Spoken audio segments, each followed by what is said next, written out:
একটি ছোট গ্রামে থাকত রাহিম নামের এক যুবক।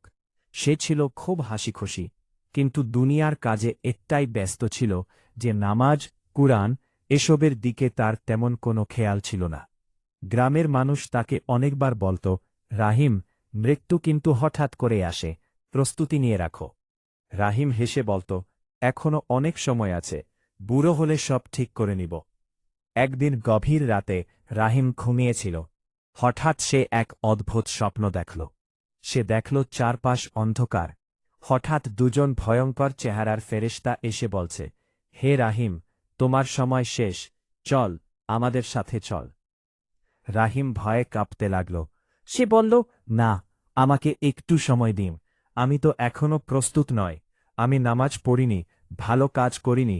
কিন্তু তারা বলল, সময় শেষ হলে আর সুযোগ দেওয়া হয় না। ভয়ে ঘেমে উঠে রাহিমের ঘুম ভেঙে গেল। সে বুঝতে পারল এটা শুধু স্বপ্ন নয়, বরং আল্লাহের পক্ষ থেকে একটি সতর্কবার্তা। সেই রাতেই সে উঠে অজু করল, 2 রাকাত নামাজ পড়ল, আর কান্না করে বলল, হে আল্লাহ, আমাকে ক্ষমা করুন, আমি আর গাফেল থাকব না। পরের দিন থেকে রাহিমের জীবন পুরো বদলে গেল। সে নিয়মিত নামাজ পড়তে শুরু করল, কোরআন তিলাওয়াত করত, গরিবদের সাহায্য করত।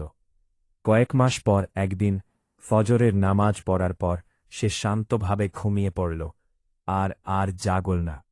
গ্রামের মানুষ বলল, কি সুন্দর মৃত্যু! নামাজের পরই আল্লাহ তাকে নিজের কাছে ডেকে নিয়েছেন। শিক্ষা: মৃত্যু কখনো সময় নিয়ে আসে না। আজই যদি আমরা প্রস্তুত না হয়, কাল হয়তো সুযোগ পাব না। অমনোরা দেরি না করে আজ থেকেই নামাজ, তাওবা ও ভালো কাজ শুরু করি।